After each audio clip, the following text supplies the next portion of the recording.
Hello students, I am Piyush Arora and today I am going to discuss on some very important topics of Java programming. So first one is creation of object of a class. To declare or assign a variable or identifier for a given class is known as object of the class. As you know, we have discussed about assigning the variables for various data types like int, float, like we say int a, int b, float c, boolean. Same way we can give the variable for the class also.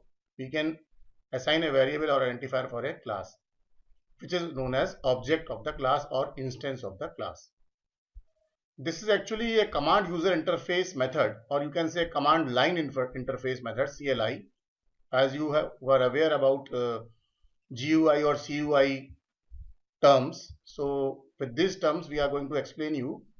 So we had been creating objects through GUI method.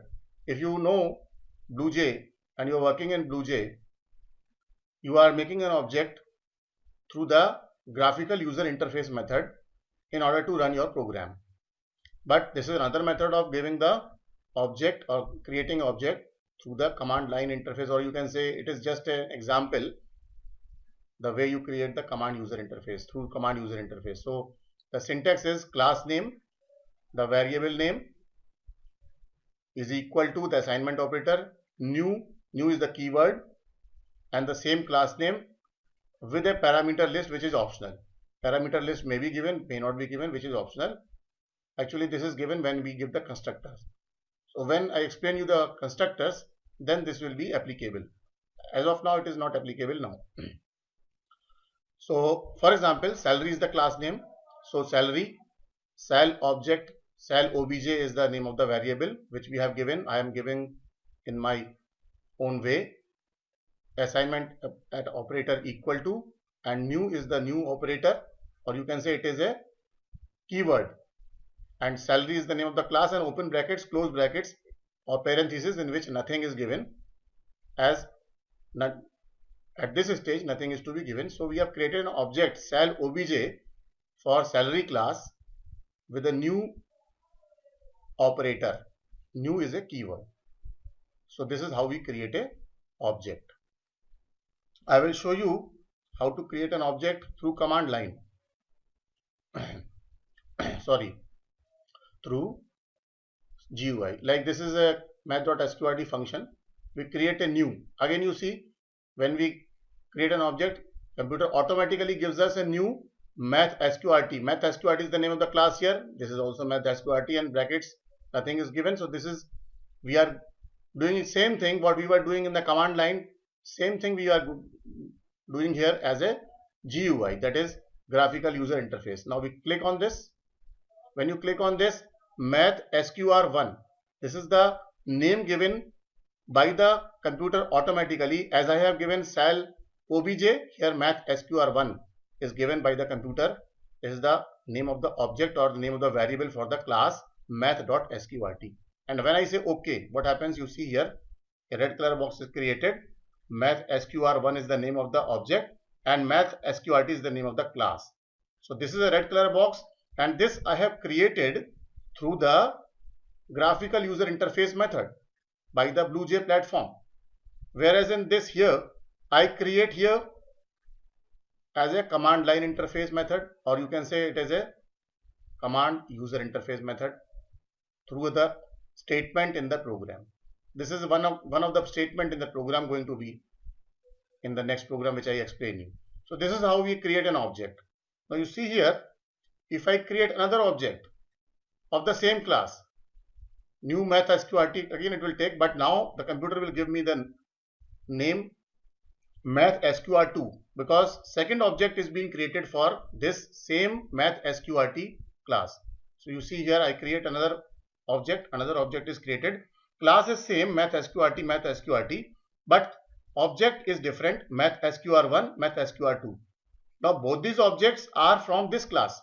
So you can say in a way that the class is the object factory. That is why we call class an object factory, because class may create many objects, sqr1, sqr2 and so on, sqr3, sqr4, it will continue. And all these objects are doing what? They are going to calculate the square root of the number, because this class is going to do the calculation for square root. So therefore all these objects of the same class will do the function for square root. Same way we can create math CBRT cube root, and many objects can be created. This is how objects are created. Now you want to remove the object, you just right click on it and remove it. Right click on it and remove it. This is how I explained you how to create an object. So the functions can also be called using objects. Cell obj.calcSalary. Now calcSalary is the function of the class which can be called by using the cell obj.calcSalary. That is, when you say cell obj, that is the name of the variable, and calcSalary is the name of the function of the class, salary class. Then cell obj display will display the salary. So these are the functions of the class, and this is the object of the class. Same way, as you know that we can create an object, like I created an object over here earlier. Same again, I will create one object for you, and I will call the functions what square root. So this square root is what? It is the function from math sqrt, and math.scr math1 is calling the function. So when I run this function, what happens? I get the answer that the square root of 64 is equal to 8. So again I am calling this function by this object. Same way as we were doing there in the command line, here in a command line we are doing it, there in the graphical way we are doing it. So just a comparison given to you, that you can do it in a statement method, or you can do it as a graphical method as required in the program. These are also required sometimes, and many times these are also required. Sometimes they are not required. So when they are not required, you can directly do it from the object method in the graphical way. Now we come to another important topic, that is access specifiers and inputs in Java. Now access specifiers are the, you can say they are the permissions granted to the data for having the particular access or not to a variable like private, public and protected. For example, if a variable is private, this is a keyword. These are all keywords: public, private, protected. These are access specifiers given before the function or before the class or before the variable, so that the variable is either in of these three states. Either the variable may be private, or the variable may be public, or the variable may be protected. This is the keyword and converts the data and functions in private mode. With this effect, private members cannot be accessed outside the range or scope of the class. Then next is public. This is a keyword and converts the data and functions in public mode. With this effect, public members cannot be accessed outside the range or scope of the class by other class. All members of a class, if not specified, then they are treated as to be public type by default. That means if nothing is given, then they are treated as public only. But if something has to be given, that is private is given, then they will be treated as private, and protected is given, then they will be treated as protected. Now protected is a keyword which converts the data and functions in protected mode. With this effect, protected members can only be accessed through either their own range of scope of the class or by the subclass.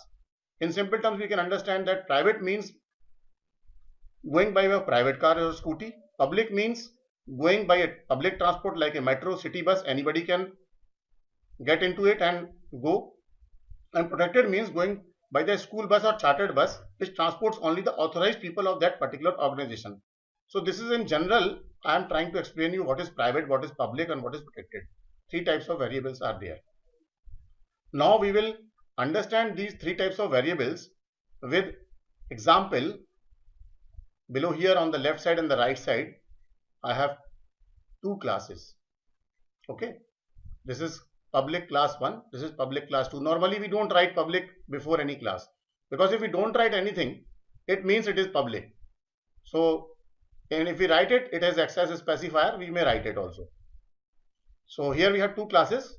This is class 1 and this is class 2. Then in this we have two members, private int A, private int B. And int C, nothing is given, so it will be treated as public only. And void sum, Nothing is given here, it will be treated as public. Sum is doing what? Sum is actually adding the numbers. A is equal to 89, B is equal to 67, C is equal to A plus B. Now what is happening here? 89 and 67 are being added, and A, B, C are the instance variables which are being used in function sum. So here everything is going to be okay. As far as this class is concerned, 89 and 67 will be added, and we are printing the sum is equal to C. So whatever the value of the addition comes will be printed. Now here we have another class, public class 2, and here we have one variable int p, which is the instance variable.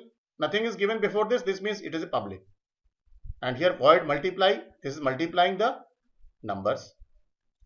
Public is by default over here. Nothing given means public. One obj is equal to new one. Now what is this? Now here in Java, it is a very beautiful or very variable language. I mean, variable in the sense that is a very language which is used in various types of methods and functions. One function is over here of the class is that one class can access the members of other class. One very beautiful, you can say this is a part of Java, that one class can access the members of another class. Now what we are doing in class 2, we are making object of class 1. 1 is the class which is here, okay, and obj is the variable of the class. I just explained you to make the object. So we are making an object obj is equal to new 1. 1 is the name of the class only, and open brackets, close brackets. So this is the object is created over here. Now after the object is created in this class 2, this object can now access the members of class 1. So I am saying here p is equal to obj.a multiplied obj.b. This means that the object, this object is of which class? 1. 1 means this class. Dot a means this variable. Obj.b means this variable. Means the values of a and b will be multiplied and will be transferred to p. These values are not given in this class. These values are given in class 1. So the values of class 1 will be also accessed by class 2, and when multiplication takes place, product is equal to p. So this is how the accession of the, you can say the accessing of the values can be done from one class to another class, because these two classes are public. So they can be class 1 can class 2 can have the values of class 1. But here the problem is that these variables int a and int b are in private. They are having the access specifier private over here. Now when you use private, that means a and b are only to be used in class 1. Their access cannot be given to class which is another class outside of this class, that is class 2. Class 2 cannot access the members of int a and int b. That is, int a, int b cannot be used in class 2 because they are private. Once they are given private, they can be only used in class 1. They cannot be used in class 2. So this class will not run properly. It will give you an error that these members are private members. So when I run this program, these two programs I have written, you will see this is, I will first remove the old one. Now this is class 1. This is class 1 I have written for you. The same program I have written here, close, and the same program class 2 also written here. Now I compile this program class 2. See what error you will get. A has private accesses in 1. So for A it is giving error, and B also it is assumed that the error will come because already A, the error is there and the computer stops. Because A and B are privately accessed over there. Their access is private. So they cannot be used in class 2. So what I have to do is, I have to, from class 1, I have to make them public. I have to make them public. I have to remove private from there. And then when I compile it again, and now I compile, I open this, I compile it again. Now it has compiled successfully because A and B have become public. You see here, A and B have become public. So they can be now used in 2 also.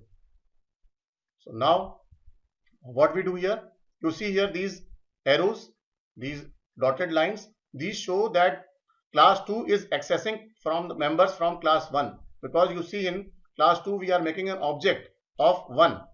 When you make an object of 1, this class gets linked to class 1. So the members of 1 can be accessed by class 2, and here what we are doing is we are multiplying. Now you know that in class 1 we are saying A is equal to 89, B is equal to 67, C is equal to A plus B. When you compile this program and make the object and run this class 1, what will happen? 67 and 89 will be added and you will get the answer sum is equal to 156. This was the old one, this is the new one. Okay, this is the old, just remove it. Okay, now we will again try to run it. You get the sum 156. Now here you get the sum 156. What happens when you make the object for class 2 and make the object and run the function multiply? When you give the multiplication, product is equal to 0. Why this is coming? This is coming because you see here in this program you are making an object A and object.a, object obj.b. These are the actually variables A and B which are taking the values from class 1. Now this class 1 you see here, where are the values? Values are in void sum. A is equal to 89, B is equal to 67. A and B are instance variables and the values are given in the function. So what happens? This function values go out of scope.